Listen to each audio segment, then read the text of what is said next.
Welcome to I Can't Remember Shit, a memory podcast. I'm your host, Evan Barton, and every episode, me and a lovely guest take a topic of my choosing and discuss our favorite and least favorite memories related to said topic.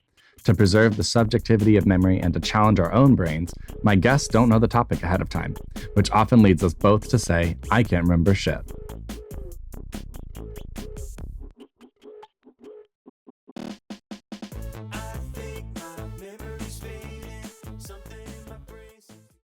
Hello, everyone, and welcome to another episode of I Can't Remember Shit. I am pleasantly delighted to welcome another one of my kinfolk to the show, Ethan Paul Barton. What's up, Ethan? Hello, brother. It's nice to see you today. Hey, brother. Brother. We don't get as much FaceTime, as we did as kids. So No. It's good to sit down and, record this. Absolutely. We're here in the stew. In the stew. I mean, you did better planning than most of our family for whenever I don't get to see them because they don't tell me till day of. All you got to do, it turns out all you have to do is send a text and you have to ask when you're free, and then we'll compare schedules, and then we'll all get together. Yes, and tell me it's content. I'll be there. Tell you that it's happening. I'll be there for content. Yes, that's so true. I mean, that's something that I think most recently happened is like, oh, it's happening today. Mhm. Are you free? Yeah. Are you off work? No, and then they're upset. Then parents are upset. They're like, "What? Why aren't you here?" Yeah. It's like, well, I don't know if you know about the economy. I work 50 hours a week. Yeah. And I do comedy. So you really got to let me know. Yeah, I'm beforehand. I'm here grinding, so that's why I'm unable to make your little family dinner. But thank you for having me on, Evan. I'm happy to be on. I can't remember shit today. I'm excited. It's been, this is almost my 20th episode of the show. You've been growing after it. Crazy. I'm really excited to continue going on, and I think the more people I have on, the more feelers, the more people are thinking about memories. Absolutely. What do you know about memories? What do you think about memories? I mean, whenever I think about memories, I smoke a lot of weed, dude. Exactly. Same. So I don't have that many memories that are I don't have good or bad. I don't do a lot of reminiscing. Mm-hmm. Exactly. I guess whenever I think of memories, I went to a 2000s rave recently, and someone I was also there. Yeah, I didn't see you there. I got there late. But somebody gave me a silly band.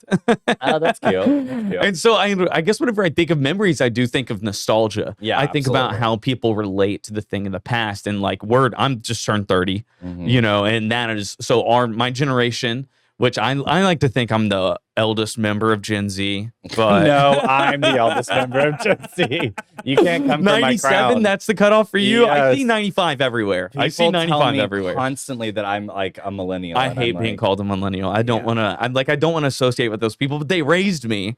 I feel like they raised me, and then I also have Gen Z sensibilities. Exactly. But there are ways that Gen Z is that that I don't completely understand. Yeah, I always say I'm 1 foot in Gen Yes. Z, 1 foot in millennial. I'm very much split in between the two. Is very apropos for me. I'm pansexual. I have a gender fluid identity. I can't really make a decision, so I'm just going to be in the middle. No. Yeah, when I think of memories, I guess that's what I just think of nostalgia, and how I get that's what I was going on is how my generation, we're starting to get buying power. Yeah. So nostalgia is really starting to pop up from our era. Absolutely. Have you seen the TikToks of do you remember that genre of music in 2011? That was the stomp clap. And everyone is boom, clap. Well, and not even that. I'm thinking Charlie. of funds, we're young, we'll never die. Yeah, yes. Yeah, young, wild, and free era of music. Absolutely. It was really cringe. It was cringe, but I think it's interesting because I don't know, those musical artists are only 5 years older than us. So they're still millennials. They were writing that music or whatever. What it was the end of the Obama era. Yeah. Exactly. It was very end of the Obama era of everything's good. We're all making our way through. All me and my friends have a job at BuzzFeed. We write 5 articles a week. Yes. We make $120,000 living in New York City. That's insane. Yeah. Now that is, I think nostalgia plays a big factor in this podcast entire conception and everything. I mean, I was mostly thinking about what I wish I could remember more of, or what I wanted to do during the pandemic, and which is when I started the show. And it all also kind of when I started smoking weed, and so it was a little bit harder for me to remember specific things. I also feel there are people that are really good storytellers, and those storytellers have great memories. and I'm like, I want to be a good storyteller. And so I need to work on my memory. And I'm not really doing that except for making like a time capsule of what I remember at a certain time on the day that I recorded the show. Doing comedy, I relate to that so much. Yeah, I mean, you absolutely have to be a good storyteller. I have to go back and go over and over things. And then eventually the joke is in my head. Yeah. But like I will be up there and I'm like, I remember what the punchline is, and I know none of the setup that's going to get me there. Exactly. You meander into it and all of those things. Yeah. I think that's very valid. This isn't really a joke or a punchline or anything, but I was in a project management class today, and this guy, he was saying this term for himself that was like describing how projects can be ambiguous or whatever. And he said, what happens in vagueness stays in vagueness. Oh, which I was like, I think he really liked that quote. Oh, he did. I've just oohed it. I know. It sounds kind of good. Well, with my show, I love, that's such a coach speak kind of thing. He's a project management coach, basically. I am obsessed with coach speak right now. Like they're doing my character. Like the standard is the standard. I can't stop thinking about that. Like, what does that mean? What is the standard? And but it is the standard. Mm-hmm. It's vague. Yes, it's vague, but in vagueness you can craft meaning. Like that's what's amazing about coach speak is that you can use a phrase because they all borrow and steal from one another too. You know what happens in vagueness stays in vagueness. Yeah, I think a kid will like, I don't know, take something like that and be like, okay, well, I need to be more direct. I need to be more serious. Well, what it is it's a mantra. Yeah. You know, and coaches don't like, that's a little too woo-woo for guys who are like really serious. But that's what it is. It's about mantras. It's about building an idea within everyone. And that's what gets people like on your side. And that's how you get people to buy in to like what you're thinking. Absolutely. Well, you brought it up, and so I wanted to ask you about it. But like, what the coach speak? This character you're talking about, is Coach Bardo for Crunch Time Comedy at Rabbit Hole. Go ahead and tell us a little bit about that and what you're up to. So, everyone's seen Kill Tony, right? No, like you don't know what it is. No, I guess as a comedy space kind of person. Yeah. Well, I first heard of Kill Tony from like going over to drug dealers' houses, and they always had it on, and I was like, "What's the stand-up comedy thing?" Yeah. That people are. Can I say that on your podcast? Yeah. Okay. Can I curse? You can represent yourself however you want to. Okay. It's a space. But like that's how I first saw it, and I've always been interested in comedy. I didn't start until like a year ago and really didn't start like getting really into it until August. But so with that show, people have a minute when they go on and then they do an interview, and the interview kind of lasts like however long. Like Tony Hinchcliffe, who hosts it, and he brings on guest hosts and stuff, kind of goes on however long they want it to. If they think that person's interesting, if there's something funny, or even if their minute sucks. Yes, and that's what he'll do a lot of times. Something I really like is someone's minute will suck, and then he'll talk to them and they're really funny. And so it gives they're better in context than trying to build it for themselves. It will give people an opportunity to redeem themselves, kind of thing. And as someone who was new to comedy and I'm my bartender, I would go to open mics and literally watch like people walk out. Yeah, watch people flop. And watch the regulars at the bar leave. Where you're chasing away customers at the bar that's letting you practice your art at their space, And so I got to thinking about how can you make an open mic that doesn't do that? That's actually a show that people want to see and are excited is going on, and they're like, oh my gosh, I can't stay here. I can't be here for this comedy show. Yes. I think it's a little bit of, there's some audience training with comedy that the Tulsa scene I think is still getting used to. But it's the same way. It's comedian training too. Yeah, that's true too. It's comedian training too. And I'm like, I think about it too. This is maybe a weird tangent or connection, but I feel like the audiences for drag and the audiences for comedy are kind of similar in the sense that they have to be like taught how to be good audience members, and also like a lot of people don't consider themselves even like wanting to be audience members for those things until they're like at a place where it just so happens to happen. There's this vague like interaction thing of like comedians kind of like it when they interact, but you don't want to get heckled. No, and it's the same thing kind of in drag of like, you are a part of this, but this isn't about you. No, but this is not about you, honey. Yes. Give me the dollars. This is not, you are a part of it now and you are welcome for that. But like, that is, do not make this There's about a blurred line. Yeah. And it is kind of similar in comedy in that. But yeah, so that was the idea for Crunch Time, is I wanted to make a show that happened quickly where if someone's drowning on stage, we're done. We're done. And now you get to talk to me and my co-host Lacey Rains, who plays the referee, and I do my coach. She's the best, dude. Yeah. One of Tulsa's best up-and-coming comedians. Like, absolutely crushed Blue Whale, Kane's Ballroom stage. Yeah, used the whole thing. Oh, I'm so lucky to have her on the show. Coming for you, Lacey. Yeah. I'm so happy to have her be a part of Crunch Time Comedy. But that was the genesis for it, is I wanted to make a show that was an open mic that gave comedians a chance to play to a room where we're not just talking to each other, but we're talking to an audience that is enjoying and invested in the show. Yeah. Like, if you're not being funny, the 24-second shot clock goes off, and now you get a chance to redeem yourself. Yeah. And that was really the some whole riffing and everything. Yeah, that's awesome. I've had the chance to go. I enjoyed it. I think you're taking a break right now in the calendar. We just took this past week off. Yeah, I'm gonna run through April, take the first week of May off, and then my plan is to sprint through the summer. Yeah. After that, I'm gonna go every week through August, and then probably just like take a couple of weeks off in September and kind of reevaluate. But I really loved what the show has going on. I actually submitted it to Blue Whale Comedy Festival yesterday. Awesome. That's cool. Yeah, which I'm super excited for. I think it would be really fun to get that, because it's a show that I can take anywhere. I love doing it at Rabbit Hole, and I appreciate Rabbit Hole so much for having me there. And then I'll always be the home of Crunch Time Comedy. Yeah. But it's a show that it's been really fun to do. I love that. I'm glad you found something, and in a lot of ways you made that opportunity for yourself. So congrats. Yeah. I do want to kind of get into some memories. I know we have recent memories of you doing comedy, but we also have, an entire lifetime. Yeah, of, we kind of grew up brothers. Together. Yeah. A lot of things have happened. You've at least known me for 27 years. Oh, at least. Oh, brother, the other day I sat down. 27. No, your whole life. I've known you from the moment you were born. Yes, exactly. The other day I was writing about how, remember when I was in 6th grade, we were about to move to Muskogee, and I put the car in reverse and jumped out with you in the passenger seat? I constantly remember that. Yeah. That's on the forefront of your mind. It just popped up to me the other day, and I was like, that was crazy. It is like one of the craziest stories. Yeah. Sorry for that. Yeah, sorry, Mom. No, I text her. It's 1:30 in the morning. I'm writing in my journal. You know what? I bet she appreciated that. She wanted to be thought about. She was annoyed. She's like, "Where's my dog?" Exactly. She's looking for her grand dog.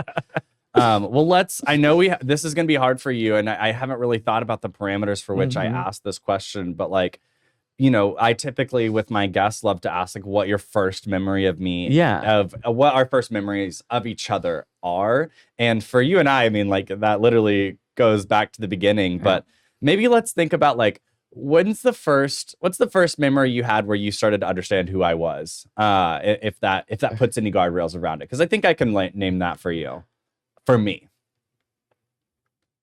Gosh, that's such a great question to ask your brother. When I think about you being little, the two memories that come to mind. Well, the first one is, did you jump off the top of the truck? Yeah, I was 2. Yeah. Mm-hmm.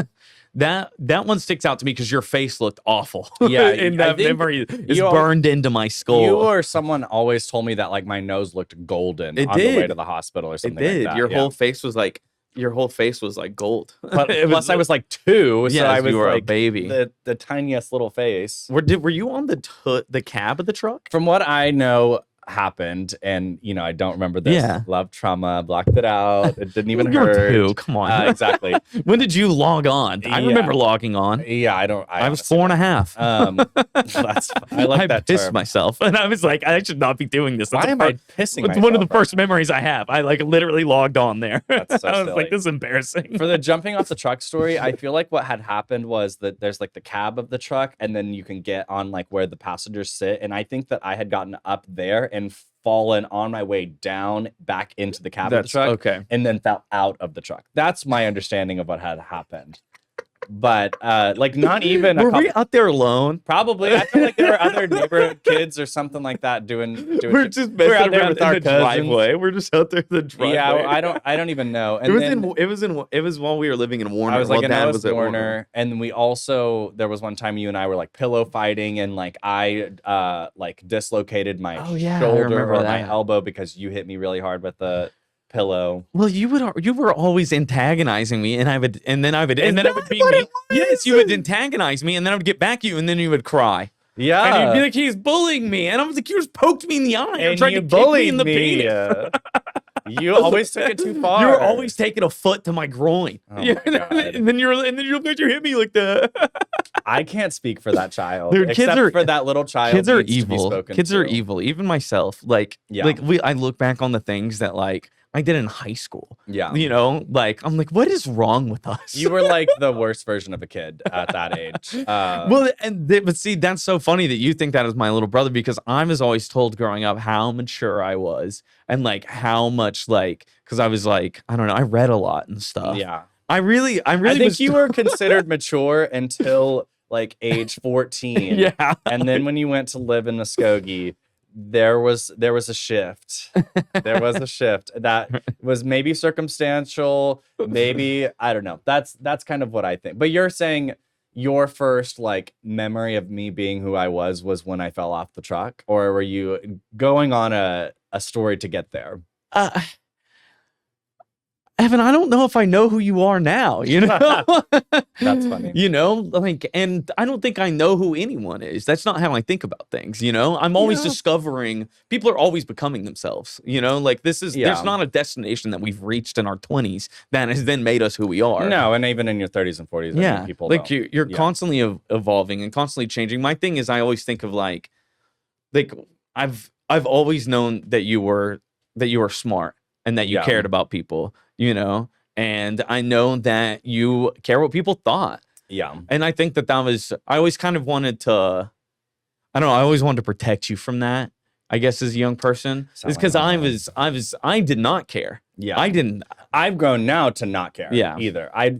There's certain people, of course, I do care what their opinion is of me, but like the general masses, I kind of don't give a fuck anymore. Because there's no reason to. I don't know. Too much. I want to be liked so bad, but I don't want to change. I don't want to appease anyone. I don't know. They're like, it's I want to be allowed to be myself, I guess. Yeah. And find like, and I love being wrong. There's something in comedy I'm like trying to figure out where that is right now. Is like I like voicing my like stupid thought or whatever it may be, and I enjoy like that's why I like talking with you. Yeah, you know, as you were someone who will push back on my thoughts and will help refine what it is. Yeah, and that's what I want. That's what I'm looking for. Like out of but some people are so scared. That makes people uncomfortable. Yeah, they do not enjoy that, and I really do. Yeah, but I think that's just a consequence of our political climate. Absolutely, that we've fallen into of like. Because whenever not many people are genuinely looking for a conversation, they are looking to dunk on you. Yeah, or they're only interested in the opinions of like-minded individuals. Yeah, and that is like, I don't know. I've struggled with that recently because it's like, oh, so I can't even be in the presence of someone that has a different political belief than me, and I live in a state that is the majority of those people are like that. Like. I'm constantly around that. Yeah, and people hide it, of course. And in the spaces that we roll in, you know, like I don't find myself around anyone who's like outwardly, yeah. But I mean, I know that secretly, or like, one layer deep. There are, yeah. Like, and it's something interesting about living in Oklahoma. Yeah, I guess on that, but. I don't know. How do we get on that? Yeah, I mean, it's just interesting. My answer to my own question is, when do I remember kind of like you being like very similar to the version of yourself that you are now? Mm-hmm. I think that it was like high school, and I want to say like going to that party where I got you punched in the face. Dude, that was kind of fun, which was kind of crazy. My gay ass big mouth trying to talk shit about girls that like you weren't even talking shit. I kind of was, but like I even talking shit. But we were having a conversation between the three people that were in there, and other people overheard. But I wasn't from Hilldale. I guess. Anyway, the whole story is, and why that's my answer is that like you were kind of already like you are now. You have like, you're a little bit like crass. You aren't afraid to like to say what you want to say. You have an aesthetic that I think that you've kind of stuck to for a long time now. And like that was the first time I was like, okay, this is what my brother is like. And I get that. And there are some times where I'm like, yeah, like let's go party with Ethan. And then that night's consequences of you getting punched in the face like on my behalf, I've reflected back on him and like, you know, even though my brother isn't like always the person I want to be around. He like really did stand up for me that night, and that was I know that you would stand up for a lot. I'll always of people. have your back. Yeah, I'll always have your back, brother. If you'll stand up for the people that you care about. Yes. And you'll stand up for your principles that you Yes. believe in, and even if it's against a fucking hillbilly redneck No, I don't at care. a party in a bonfire where you're outnumbered 18-1, like you still took a punch for me. Like that matters. Yeah, it was cheap.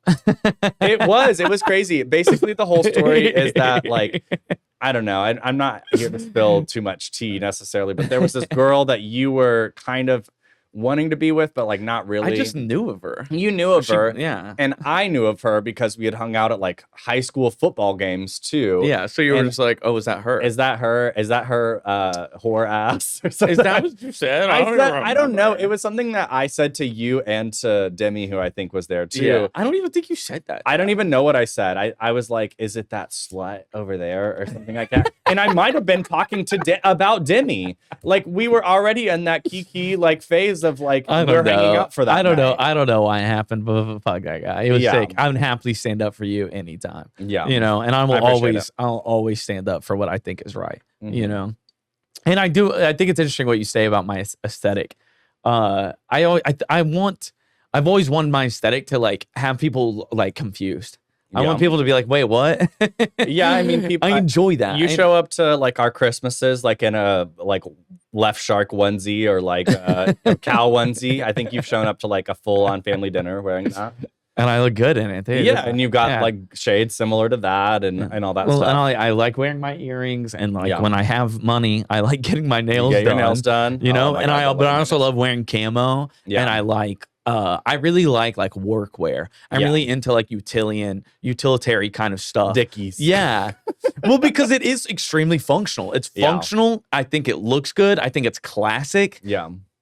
And I think it just kind of like keeps people guessing of like, who's this guy in the camo pants and the wife respecter? Yes. with Please his rename her. nails done. Yes. Yeah, this is the wife respecter now. That's what we're calling these. Yes.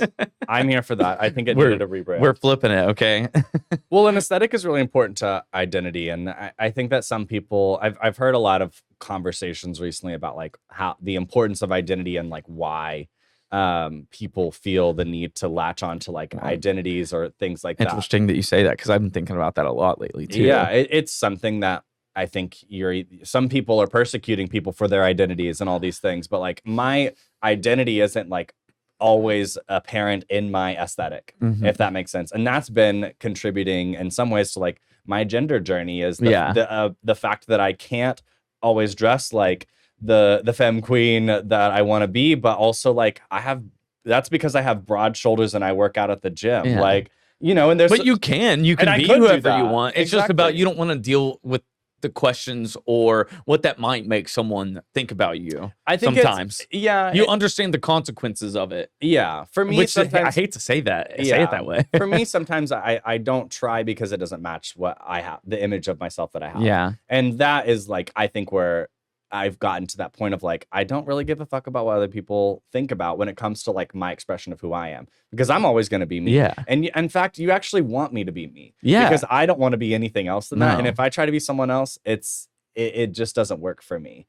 And I've been celebrated in many, many spaces for being me. So there's no reason for me to change. Absolutely. Well, we're going to pivot into the no. conversation today. You've been waiting patiently for at least 8 hours on what the topic is for today, but I'm really excited to share it with you. What are your thoughts? What do you think that the topic is going to be? I love to ask. Gosh. Men. That's funny. What's your favorite and least favorite memory related to men?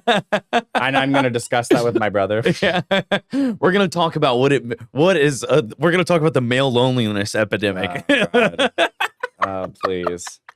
I'm only sometimes a man, so I can only partially relate to that. The male loneliness epidemic was so funny. Have you watched for adolescence yet? No. Oh, it's super good. You should watch it. I know. I'm It's behind super good. on One a lot shot. of medias. No, I haven't watched any. That's the only show I've watched the past 5 years. I'm catching up on White Lotus. Like it was 4 episodes easy for me to get through. I can commit to that. Jeez. No cuts, all one shot. It's really good. Good for that. No, what is it? Hit me with it. I don't know. All right. Well, we're going to dive into our memory banks. We're going to dust off our filing cabinets. You know that one episode of SpongeBob where like he's in his brain and there's all of his memories. It's on fire. It's on fire. Yeah, that's what I'm thinking of.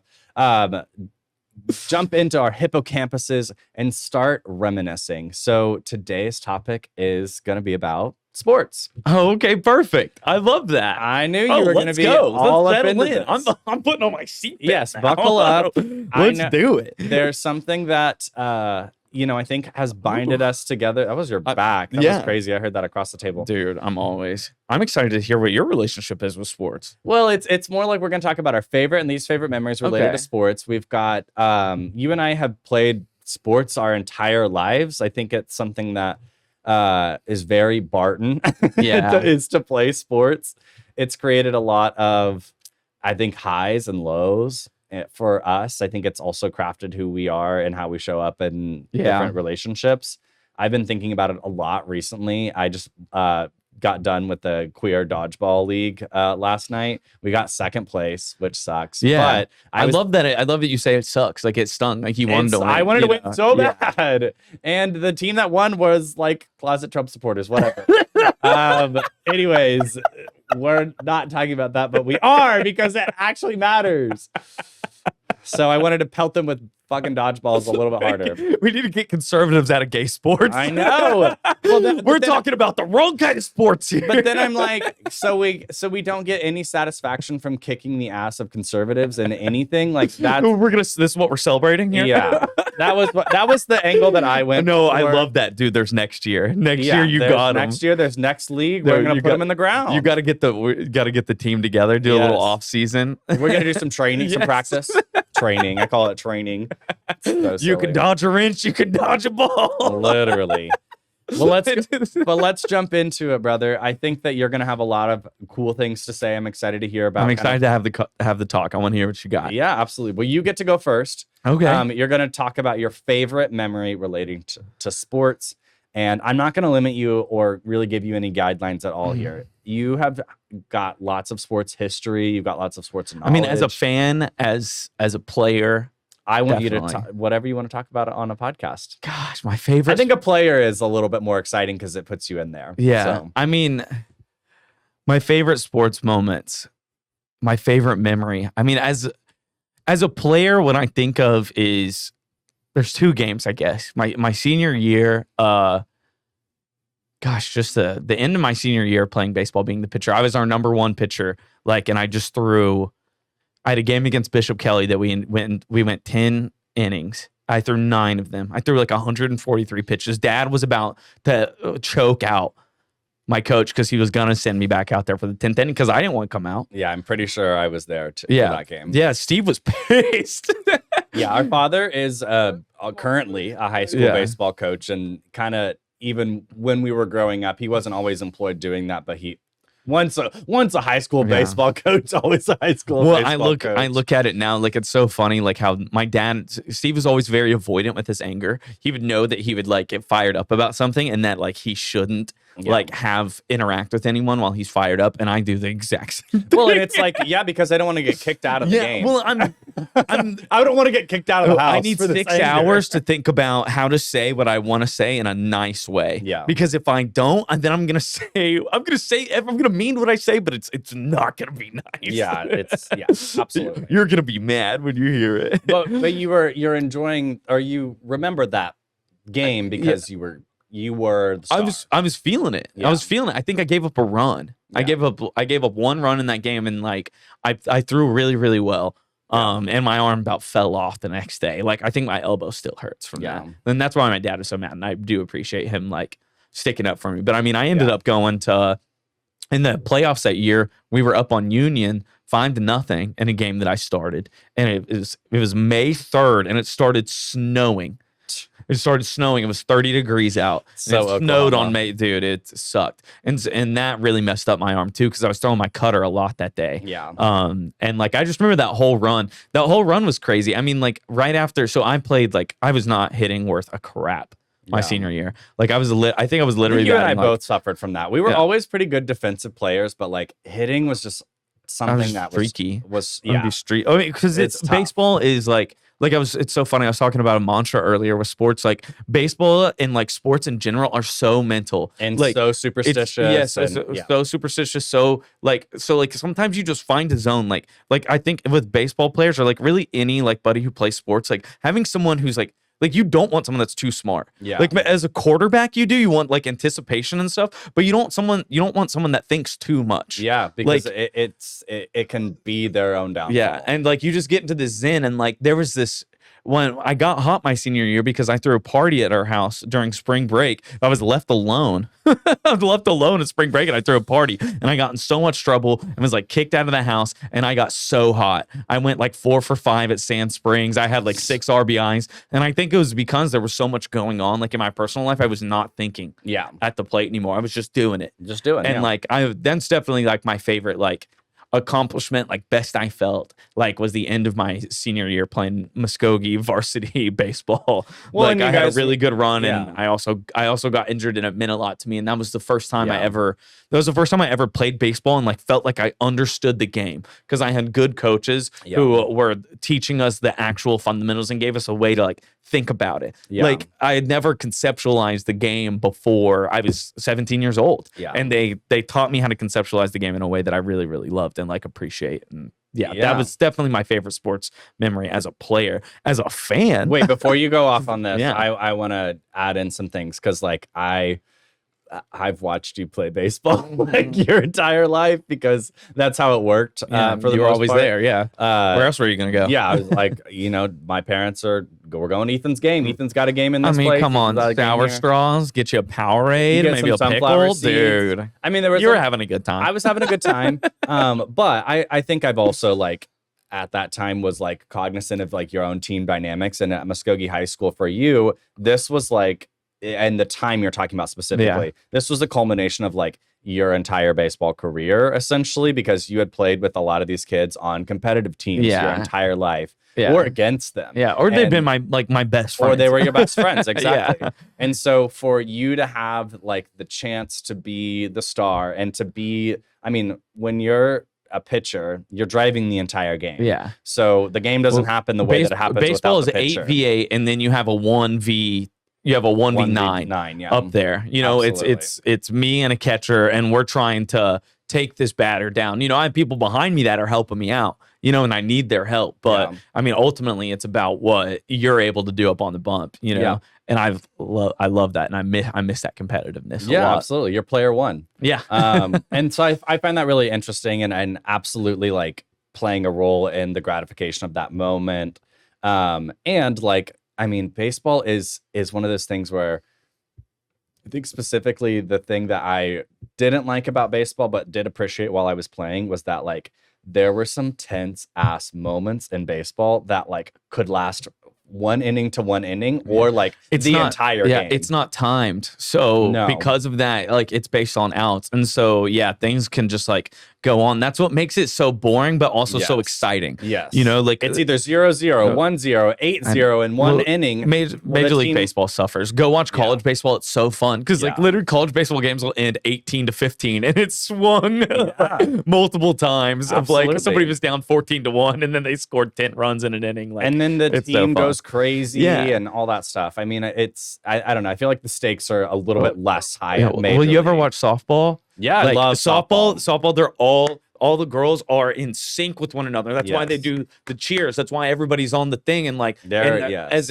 playing in younger, like in growing up playing baseball, our coaches would try and get us to try and do that. And I never understood it, and then as I got older, I'm like, oh, that's what this is about. This is about getting everyone on the same page. And when you have that power of like being where you can communicate that, it literally helps you on the field. Yeah, absolutely. It plays into the team dynamic. Yes. Okay. Sorry. I wanted to just add a couple of those notes in there, but go into your favorite, as a fan. I mean, as a fan. So, I went to never graduated, but I went to OU for sports journalism.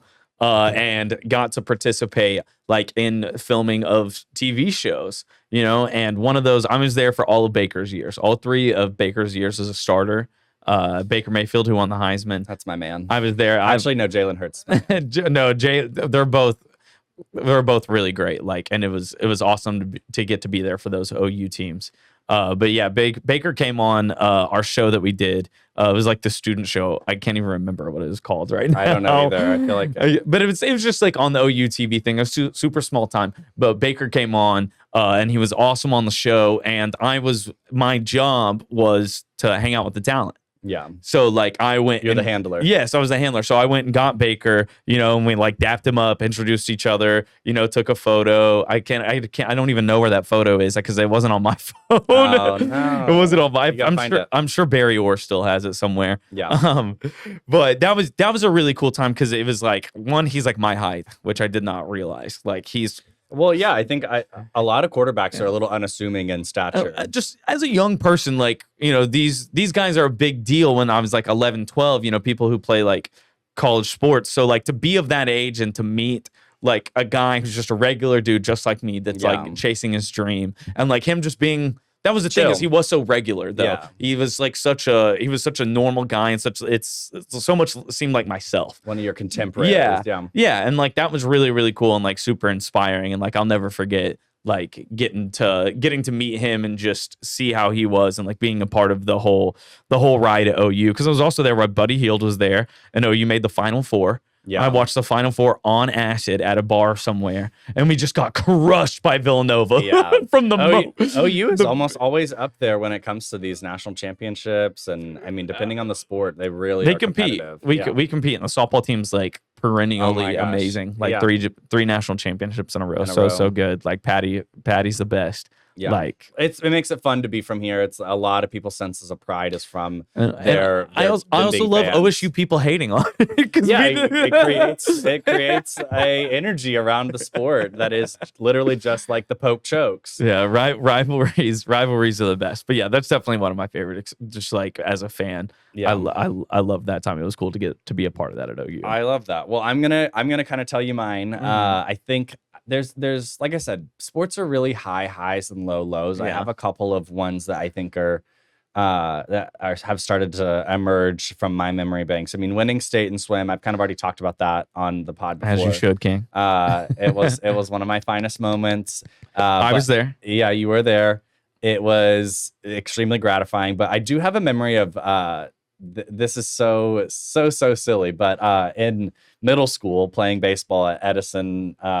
I think in 6th or 7th grade, I think it was 6th grade, we were playing out at, I want to say O'Brien. I'm trying to remember all the freaking places O'Brien is right. We played like our leagues at. Or no, we had a league at Jinx. This was a Jinx league. Okay. And so this was like a bunch of kids I hadn't really known before. We're on a team. If you're a local Tulsan, I was coached by Rob Aloisio, who is the owner of the Italian restaurant on Brookside Mondo's, and I played with his son Matt, and it was really nice to get to know those guys. One of the guys on my team had lived down the street from me, my friend Drew, and then another guy, my friend Jonah. Our moms had known each other. Yeah. We finally played on like the same baseball team together for like one season before like there was a little bit of a split in who played where, which I find really silly. But in 6th grade.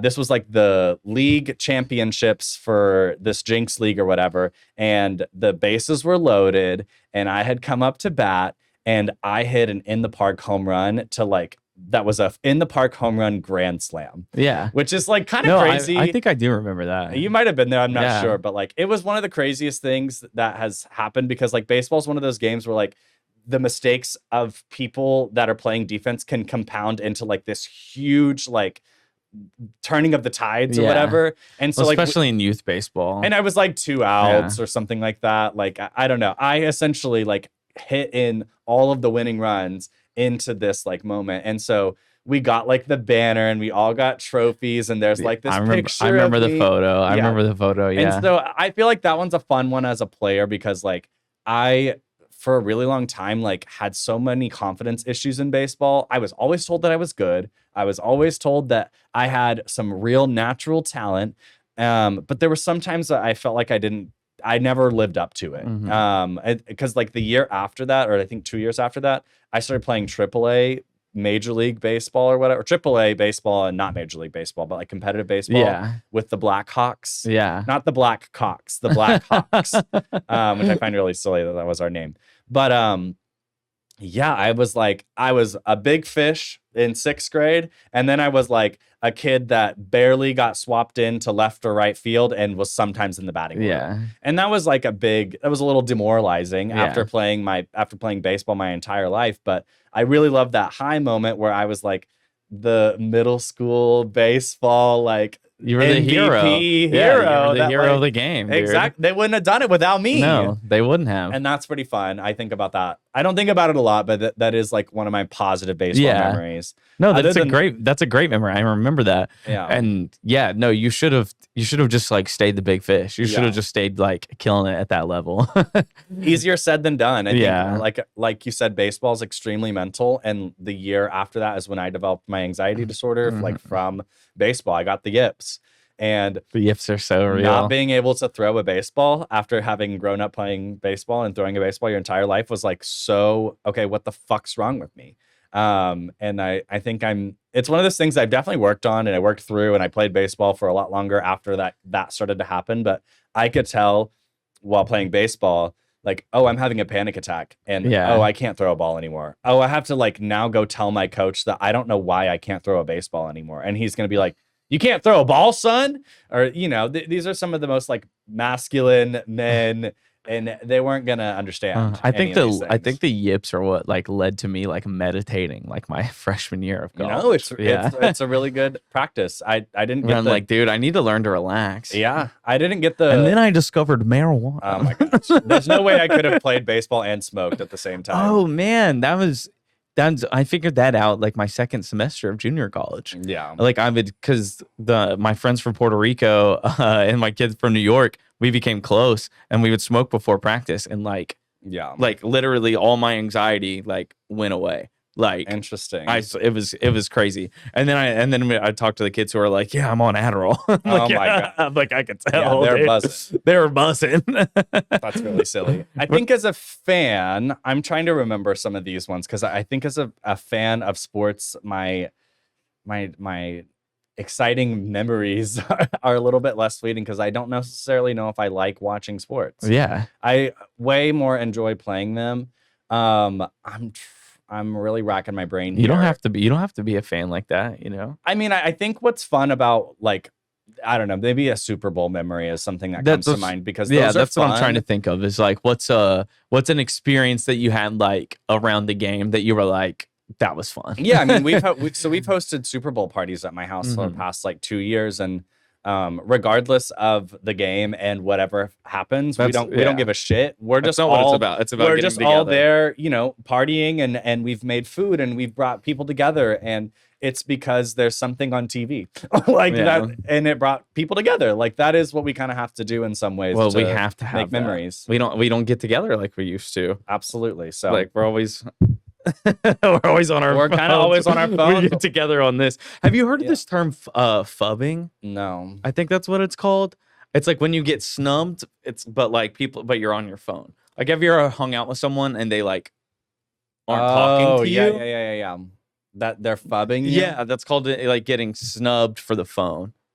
Interesting. Yeah, okay, it's a bad term. Yeah, but the experience I understood. It's like posting on Blue Sky is called skeeting, which I find it doesn't make any sense. I mean, it does. Blue sky, blue skeet, but like am I blue skeeting?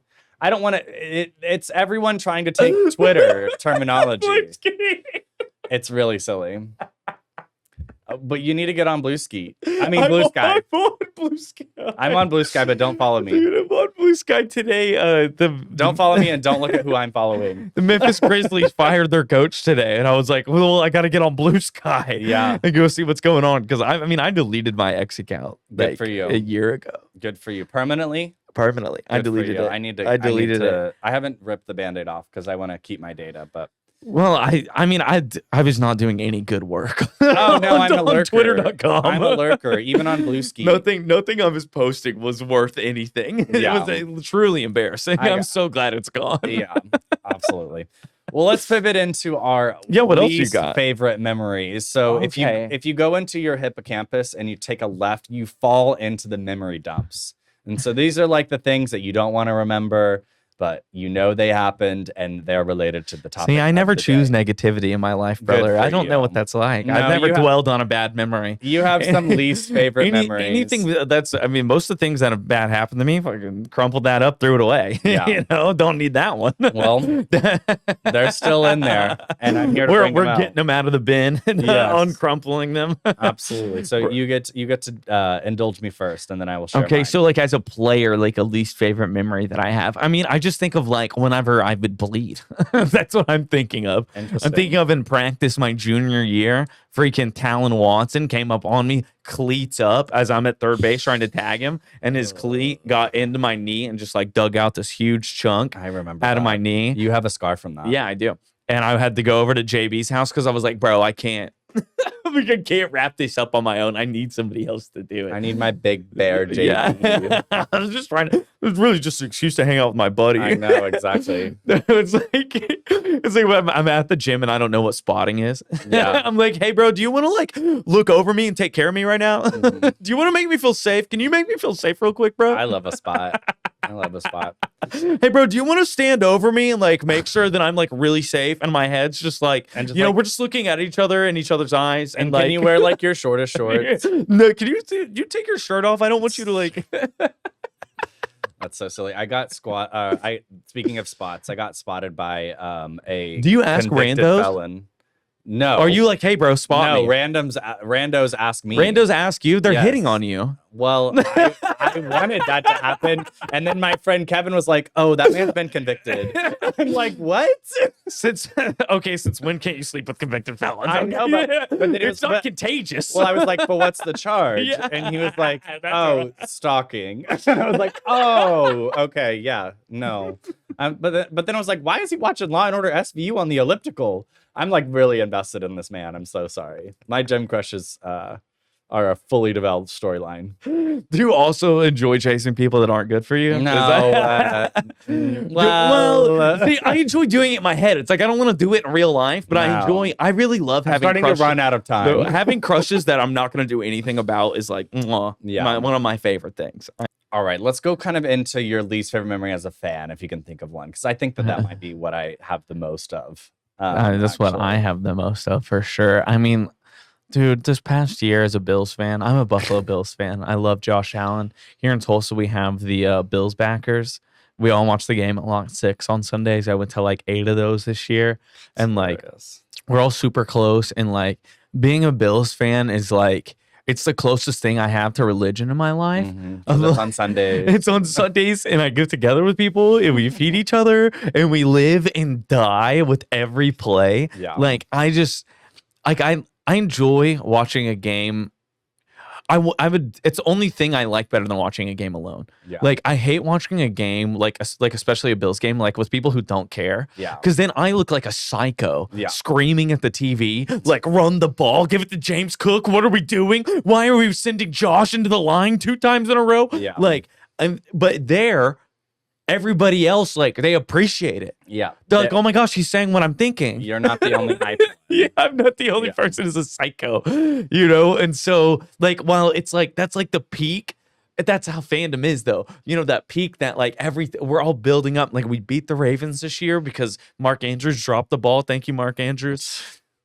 Like, we beat the Ravens, and, like, it's our year against Kansas City. They went 15-2, but I swear they stink. They suck. I know it. And this is going to be our year. And they beat us anyway. They beat us anyway, even though we had a 10-point lead. Like, that was crushing. Yeah. That was crushing this year. Like, this Josh won the MVP by a hair, but he won it. And, like, this was supposed to be the year. This is supposed to be the year, dude. He's gonna marry Haley Steinfeld. They just got engaged. Like he just got a new contract. This was gonna be it. So like that was crushing this year, and I still have faith going into next year, but I just don't know. Like how long this window's going to be open. You know, like, you know how terrible growing up. Do you know what it was like growing up as a Bills fan? Like nothing. Did you ever see me care as a child? No. Because it was embarrassing. Because it was embarrassing for me to care. I couldn't root for them. I couldn't root for the Bills outwardly. I would just read the box score and saw that they lost again and just bury it, you know, and just be like, one day they're going to get out of this. You NFL fans are crazy. No, like, it's absolutely. no, nobody believes in God anymore. We believe in the NFL. We believe in the Shield, the AFC and the NFC and well, wild card. It seemed like football was like whenever everyone was kneeling and like when like with the concussion stuff, like in like it's really gone down with youth participation. Yeah. In the past 10 years, because if I'm a parent, like I wouldn't let. Why do I want my kid to like go get a brain injury? No way. You're playing flag. Yeah. Like you're playing flag, and like even I'd be like maybe your junior year of high school you can tackle. Yeah. Like, but until then, I would like your brain to keep developing before you start ramming it into other people. You know. But the sport has definitely it's been growing infinitely again, even though it looked like it was going to stop. And I hate that I love it because there are so many things I don't like about the NFL. Yeah. You know, but I love football. I love football so much. I love football so much. I love watching it. I love following it. I love playing fantasy football. Well, and I get that. It gets me through a week. Yeah. Through a week. It's Wednesday. Every time I take a shit, I'm opening up my fantasy football app and I'm like, what are we going to do this week, guys? Yeah, what are the that's matchups? really crazy. Is that insane? Yes. Can you concept? Yes, objectively it is. Except I do root for drag queens on RuPaul's Drag Race in the same way that you are a Bills fan. You get a watch party Anya together. Nerve better fucking win this season. I'm calling it right now. You bitches better not even come for her stink breath. Like, yeah, that's how I talk about my girls. I love that. You bring the energy. Well, it's sports. You bring it is sports. It's competition. Like it's the Olympics of drag. And so I get it. I have transferable skills when it comes to being a crazy sports fan from my years of sports. So yes, very, very silly. So I think my least favorite memories related to sports, I have a couple quick ones. Yeah. I kind of did mention one earlier about like developing anxiety through baseball. And then that also, the yips. Yeah, the yips. The yips. I think that also had something to do with like my own self-image. It sounds and all so much things. cooler than anxiety. I know. I'm permanently calling it the yips. Well, it's not. The yips is only anxiety in a sports context. Well, I like it. I did be great to use it outside of it. Be like, what? People are like, what's wrong with you? Like, I got the yips. I got the yips right now. Yeah, that's really silly. So that's definitely one of them. In swimming, I don't really have a lot of bad memories because like I was. You were good. Look at those shoulders. I know. Look at those shoulders. Look at how it permanently. Oh my gosh! Changed Give us a reach. Give us a reach. Look at those arms. Well, I need to turn around. You look show off the back. Literally. But yeah, I mean, I don't really have too many other ones outside for swimming specifically. I talked about this on my episode about high school swim, but like senior night being like kind of a crushing blow for me, in the sense of like I just underperformed in front of a lot more people because senior night's a big night for any high school. So that was a little bit tough. Hey, it wasn't state. It wasn't state. It wasn't state. And I did show up then. I think as a fan, and I do remember this one pretty vividly, and you might also be able to fill in some of the gaps here. We were at I feel like I know what you're gonna say. We were at Uncle Daniel's house watching a basketball game during March Madness one year, and there was a game on television at the time where a guy landed wrong and had a compound fracture of his leg in the middle of the game and on live television to where he like completely broke his shin bone on television. Yes, I can't believe I can't think of his name. I think he played for Houston. Yeah, I thought it was Texas or I don't think it was a Texas team. It was because it was Houston. Yeah, I think it was Houston. That is like one of my worst memories watching. The same thing happened to Paul George. Yeah, like right after that in the Olympics. Well, and I was like, sports should never be that gruesome. They should never be that gory. It's a part of the risk you take. Exactly. You're putting your body on the line. It was like it's why NFL players deserve guaranteed contracts. Yeah. Okay, if you're watching this, commissioner, okay, they deserve guaranteed contracts. A few people got some this year, but like all of them deserve. Like you're literally putting your life on the line. And I don't know. That was that was so heartbreaking because I was a young kid and you like felt that. I felt it. Yeah, I was you, like, felt this that. kid just ruined his whole life. Well, and you see someone like, because I mean, when somebody gets hurt like that, they're not just like crying out of the pain. It's also like they see the road to recovery or the end of their career in front of them. Like it's either at the same time. It's either an 18-month rehab or I give up. Yeah, or I give up. Right here. Yeah. Like, and in some ways, like I think what made me really sad about that too, like I'm kind of connecting it now. Like our dad had an injury like that kind of ruined his career, and that is something that I know that he thinks a lot about. And growing up, I feel like I always told everyone that like, oh, my dad was like scouted by like MLB teams. He was drafted. He was drafted twice. Exactly. And so, but then he had to get surgery, and that is something that like altered the trajectory of his career and his life. Maybe he wouldn't have had us had he. As a young person, I was always bitter about that kind of stuff. Yeah. I did not like hearing old heads like talk about what could have been and how they could have been, because I'm like, well, then you should have. Yeah. Like could have, should have been. It just felt like a lot of, as a young person, it felt like a projection of like, I wasn't what I thought I was going to be. So now I'm putting all of that pressure on you, an 11-year-old. Yeah. Exactly. Which is an 11-year-old. I'm like, that's weird, bro. Yeah. And it's unfair. And like, shut the fuck up. I'm 12. Like, I do think that the environment around that has gotten better in some ways. But at the same time, it's really, youth sports is fascinating. Yeah. Like that's something like you can maybe really adult dig into. Sports are fascinating. We got gays fighting about not high-fiving each other at the end of a fucking dodgeball game. Like it's honestly insane. I get it. I know, but do you enjoy that though? Do you get off on that kind of like that heightened thing? I get off on playing the game. Yeah. Not like the it's not the bullshit. It's not the interpersonal It's not the politics. Stuff. Yeah. Like, I mean, because that's, but I don't, that kind of excites me. I enjoy that. I guess, like, you know how, like, dad got thrown out of baseball games a lot as a coach? Yes. Like, I enjoy that energy. I enjoy, like, that someone cares. Yeah, I enjoy showing that I care. Yeah. I'm gonna be like, if you're gonna like, do you know there's a time and a place. Here, I got one more thing to wrap up on. I don't know if I told you this story. So last year I played like intramural LMAO, like I'm in college. But it was adult league softball. OSSO? Right? Yes. Yeah. It was OSSO out in Broken Arrow. Yeah. I was playing softball with a bunch of people I don't know. And there's this one game, okay, so this girl, like, anyway, basically, there's 3 outs. I know there's 3 outs. My girl Marissa caught out and left. Like, we're running in. Mm-hmm. And so I'm taking everyone in. I saw that it was wrong on the scoreboard, and I had clocked it with everyone else earlier. I was like, he didn't put that first out up there. Mm-hmm. So, like, when we got our 3rd out, we're running in, and then they start arguing with the umpire about which out it is. And we're all in the dugout, and I'm like, I feel good about this because I know that was the 3rd out. Like, I can literally, like, I'm like, there was a slow dribbler on first, and then they scored a few runs, and then we got someone out at second, and then we caught that. That's literally how it went. I did this in kickball last season. Yes. No, okay, yeah, dude, you're so my brother. Yeah. You know exactly. They told us to come out on the field, and I lost it. Yeah. Well, I was like, this is bullshit. I was like, I mean, remember. I was like, you don't remember this? And he's like, who the fuck are you? Because I literally came out of nowhere. Yeah. Well, I'm like, it's literally like not my job to like do your job for you, which is remember how many fucking outs there are. You got a clicker, bro. Yeah. You got a clicker. In these adult leagues, like people like don't take it seriously so that it's more fun. But then like when you get down to the fundamentals of the game, it's not fun when I have to get angry that you don't know how to keep track. That's annoying. Oh, give me a high five on that. That's perfect. We're so siblings. Marissa had to come over and grab it. She's like, "You're gonna get kicked out of the game." I'm like, okay. I don't know if I would say I lost it, but like I definitely did like raise my voice and be like, "Okay, you guys are kidding me right now." I ran out. No, I went out there and yelled at him. I had the right. No, I was. Yes, I was like, "You got to be kidding me!" That was exact. I was like, "Are you fucking serious? Let me run through this." I'm like in this guy's face that I don't know.